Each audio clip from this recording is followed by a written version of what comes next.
पहाड़ टीवी और मैं हूं आपके साथ स्मिता पटवार। चलिए रुक करेंगे उत्तराखंड की तमाम बड़ी खबरों का, लेकिन उससे पहले एक नजर आज की हेडलाइंस पर। सीएम धामी ने टिहरी क्षेत्रांगत कैंपटी में 30वां अगलाड़ घाटी खेल और सांस्कृतिक विकास समारोह में की शिरकत। संयुक्त किसान मोर्चा ने शासन प्रशासन से की मिल उद्घाटन से पहले गन्ना मूल्य घोषित करने की मांग। पुलिस अधीक्षक रुद्रप्रयाग ने स्थानीय लोगों के साथ की गोष्ठी, कहा सीएलजी बैठक में उठाए गए मुद्दों पर तत्काल हो कार्यवाही। मुख्यमंत्री पुष्कर सिंह धामी द्वारा जनपद टिहरी क्षेत्रांगत कैंपटी पहुंचकर 30वां अगलाड़ घाटी खेल और सांस्कृतिक विकास समारोह में मुख्य अतिथि के रूप में प्रतिभाग किया गया। इस मौके पर मुख्यमंत्री द्वारा कैंपटी में लगने वाले इस मेले को इस वर्ष 2 लाख रुपए का अनुदान देने और कैंपटी क्षेत्र के सुनियोजित विकास के लिए कैंपटी को नगर पंचायत बनाए जाने की घोषणा की गई। मुख्यमंत्री पुष्कर सिंह धामी ने कहा कि भटोली मंदरसू मोटर मार्ग घड़ियाल से सरतली तक अवशेष मोटर मार्ग के नव निर्माण के लिए निकट भविष्य में डीपीआर बनवाने का काम किया जाएगा। सुनियोजित रूप से यहाँ का विकास हो, उसके लिए हम लोग काम करेंगे। ये यहाँ पर नगर पंचायत बनाई जाए, सुनियोजित तरीके से यहाँ का विकास हो। इको सेंसिटिव जोन को लेकर जो समस्या है उसके लिए हम माननीय उच्चतम न्यायालय में जाएंगे और अपनी पुनर्विचार याचिका भी दायर करेंगे। साथ ही साथ ये मेला जो कि हमारी संस्कृति को बढ़ाने का काम करता है, संवर्धन का काम करता है, इस मेले के लिए जो भी जरूरी सहायता होगी वो भी किया जाएगा और समय समय पर ऐसे मेले बढ़े, इसके लिए हम प्रतिबद्ध हैं कि हमारी लोक संस्कृति को बढ़ाने वाले मेले तो सभी को इसकी शुभकामनाएं। डोईवाला शुगर मिल का पेराई सत्र का उद्घाटन 24 नवंबर को शुरू होगा, जिसकी तैयारियां मिल प्रशासन ने शुरू कर दी है। मिल की पेराई सत्र के उद्घाटन में जहां गन्ना विकास मंत्री सौरभ बहुगुणा के साथ प्रदेश के वित्त मंत्री प्रेमचंद अग्रवाल, डोईवाला के विधायक बृजभूषण गैरोला और तमाम अधिकारी पहुंचेंगे, तो वहीं दूसरी ओर मिल से जुड़े तमाम गन्ना किसान संयुक्त किसान मोर्चा के बैनर तले गन्ना मूल्य घोषित करने को लेकर उद्घाटन का विरोध करेंगे और शासन प्रशासन के खिलाफ मिल गेट पर धरना देंगे। संयुक्त किसान मोर्चा के आह्वान पर राज्य भवन राज्यपाल महोदय को मिलकर के एक ज्ञापन दिया जाएगा, जिसमें सेंटर की वादा खिलाफी सरकार ने की है वो समस्याएं हैं और हमारी क्षेत्रीय समस्याएं जो हैं, किसानों को सही मूल्य ना मिलना। गन्ने का उद्घाटन होने जा रहा है, अभी तक गन्ने के रेट की घोषणा नहीं हुई और अंकिता हत्याकांड उसको भी हमने बीच में जोड़ा है कि पहाड़ की एक गरीब बेटी अपने घर के लिए 2 पैसे कमाने आई और उसकी दरिंदों ने बेरहमी से हत्या कर दी। उस मुद्दे पर भी सरकार चुप्पी साधे हुए है, उस मुद्दे को भी बीच में जोड़ा है और अनेकों ही किसानों के मुद्दे हैं।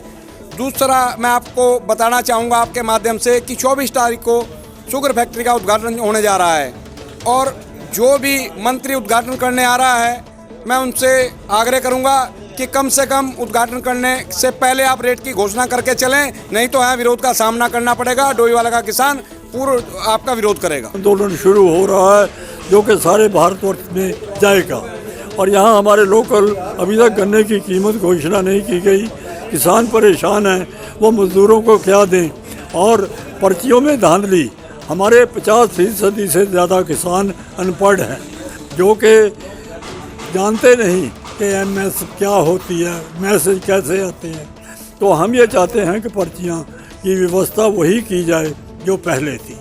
पाबो ब्लॉक के निसनी गांव में 5 वर्षीय पीयूष को गुलदार ने अपना निवाला बना लिया। आपको बता दें कि कल शाम पाबो ब्लॉक के अंतर्गत आने वाले निसनी गांव में 5 वर्ष का किशोर पीयूष खेलकर अपने घर लौट रहा था कि अचानक पूर्व से ही घात लगाए गुलदार ने पीयूष पर हमला बोल दिया, जिसमें पीयूष ने दम तोड़ दिया। जिसके बाद ग्रामीणों द्वारा शोर शराबा करने के बाद गुलदार ने पीयूष को छोड़ दिया। घटना की सूचना ग्राम प्रधान ने पाबो चौकी इंचार्ज दीपक पवार को दी। पुलिस चौकी इंचार्ज दीपक पवार और रविंद्र भट्ट ने मौके पर पहुंचकर घटनास्थल का जायजा लिया और शव को पोस्टमार्टम के लिए जिला अस्पताल पौड़ी भेज दिया है।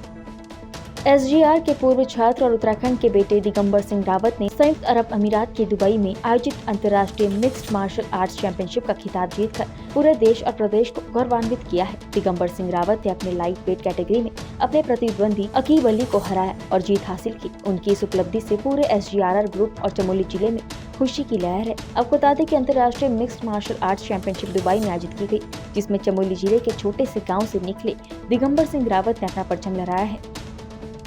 पुलिस अधीक्षक रुद्रप्रयाग विशाखा अशोक भदाणे ने जब से जिम्मेदारी संभाली है तब से वो बेहद सक्रियता से काम कर रही हैं। उन्होंने सामुदायिक संपर्क समूह के सदस्यों के साथ गोष्ठी की। पुलिस अधीक्षक ने पूर्व की त्रैमास में आयोजित हुई CLG बैठक में उठाए गए बिंदुओं के अनुपालन का अनुश्रवण किया, जिसके बाद उपस्थित सदस्यों से सुझाव लिए गए। सुझावों में बाहरी व्यक्तियों का सत्यापन किए जाने, बाजार से लंबी समयावधि से खड़े वाहनों को हटाए जाने संबंधी बिंदुओं को उठाया गया। उत्तराखंड पुलिस ने पर्यटन पुलिस को भी अभी डिक्लेयर किया हुआ है, तो हमारे डिस्ट्रिक्ट में भी काफ़ी पर्यटन पुलिस जो है वो बनाई हुई है। तो ये जो पर्यटन स्थल है उस पर भी हम जो है पर्यटन पुलिस जो है उसको डिप्लॉय करेंगे।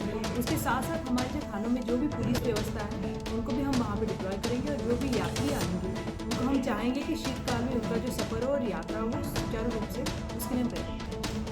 हरिद्वार के भगवानपुर क्षेत्र के एक यूनिवर्सिटी के 2 छात्र गुटों में दिन दहाड़े सड़क पर जमकर मारपीट और फायरिंग हुई। भगवानपुर पुलिस ने 12 छात्रों के खिलाफ संगीन धाराओं में नामजद मुकदमा दर्ज किया है। 2 छात्रों को मौके से तमंचे और कारतूस के साथ गिरफ्तार भी किया गया है और पुलिस मामले की बारीकी से जांच कर रही है। आपको बता दें कि हरिद्वार जिले के भगवानपुर क्षेत्रांगत मशहूर क्वांटम यूनिवर्सिटी के छात्रों में वर्चस्व की जंग को लेकर बड़ा बवाल हो गया। पिछले काफी दिनों से आपसी कलह इन दोनों छात्र गुटों में चल रही थी, लेकिन कोई आवश्यक कार्यवाही समय रहते यूनिवर्सिटी प्रबंधन द्वारा नहीं की गई, जिसका नतीजा ये हुआ कि दिन दहाड़े छात्रों के दोनों गुट क्वांटम यूनिवर्सिटी की गेट पर ही भिड़ गए और अंधाधुंध फायरिंग करने लगे, जिसमें गनीमत रही कि कोई नुकसान नहीं हुआ और किसी को गोली नहीं लगी, लेकिन अफरा तफरी का माहौल आसपास बन गया। सूचना पर पहुंची भगवानपुर पुलिस ने कड़ी मशक्कत के बाद स्थिति को काबू किया और मौके से हुड़दंगियों को पकड़ने की कोशिश की, जिसमें पुलिस ने 2 छात्रों को गिरफ्तार कर लिया है। यहाँ पे बच्चे हमारे आए हुए थे पढ़ने के लिए, तो वो जैसे ही अपनी मोटरसाइकिल उठा के चलने लगे तो उन्हें पीछे से गोलियों की आवाज़ आई, तो वो मोटरसाइकिल से उतर के देखने लगे। इतने में गोलियाँ चलाते हुए 10-12 युवक वहाँ पे पहुँचे और मोटरसाइकिल में भी गोलियाँ मारी, वहाँ खड़ी हुई गाड़ी में मारी है, ढाबे में भी गोलियाँ लगी हुई हैं और यहाँ भय का माहौल हो गया। और ये कॉलेज के लिए बहुत दुखदायी घटना है कि वहाँ पढ़ने वाले बच्चों के साथ ऐसा हो रहा है, दिन दहाड़े आतंक फैलाया जा रहा है। तो पुलिस ने कुछ लोगों को हिरासत में लिया है? पुलिस ने 3-4 लोगों को हिरासत में लिया है। एसओ साहब से बात हुई है, उन्होंने बताया कि इसमें 15-20 आदमी इन्वॉल्व हुए हैं। कुछ सहारनपुर के हैं, हरिद्वार के और रुड़की के हैं, जिनकी पहचान पुलिस कर रही है। कुछ का पता भी लग चुका है पुलिस को। ये क्वांटम कॉलेज की घटना है? ये क्वांटम कॉलेज की घटना है। आपस में छात्र गुटों के बाद हुई? हाँ, ये रोड पे जो है गोलियां, दिन दहाड़े गोलियां चलाते हुए जा रहे थे। जनपद चंपावत के सुप्रसिद्ध मां पूर्णागिरी धाम में होने वाले पूर्व निर्धारित विभिन्न विकास कार्यों और मुख्यमंत्री पुष्कर धामी की घोषणाओं के अनुरूप होने वाले विकास कार्यों के निरीक्षण करने पहुंचे चंपावत के प्रभारी डीएम हेमंत कुमार वर्मा ने मंदिर समिति और विभागीय अधिकारियों के साथ ककराली गेट से लेकर पूर्णागिरी धाम तक करवाए जा रहे विभिन्न विकास कार्यों का मौका निरीक्षण का जायजा लिया। उन्होंने कार्यदायी संस्था को पूर्ण निर्माण और मरम्मत कार्यों को तय समय में पूरा करने के निर्देश दिए। आज हमारे जिला चंपावत के एडीएम सर श्री हेमंत वर्मा जी के नेतृत्व में सभी विभागीय अधिकारियों के साथ मां पूर्णागिरी धाम का स्थलीय निरीक्षण किया गया। जो माननीय मुख्यमंत्री जी की 2022 घोषणा के हिसाब से जो काम होने हैं तो सभी विभागों को उनके द्वारा निर्देशित किया गया। जिलाधिकारी महोदय द्वारा निर्देश दिए गए थे कि माननीय मुख्यमंत्री जी की जो घोषणा है पूर्णागिरी धाम के सौंदर्य हेतु, उस क्रम में जो संबंधित विभाग हैं उनके साथ स्थलीय निरीक्षण कर लिया जाए। तो उसी क्रम में आज चंद्रपुर से होते हुए ये पूर्णागिरी मंदिर तक का सभी संबंधित विभागों के साथ निरीक्षण किया गया और अधिकारियों को निर्देश दिए गए जहाँ पर DPR नहीं है, कार्रवाई शेष है, वहाँ पर तत्काल वो DPR तैयार करें।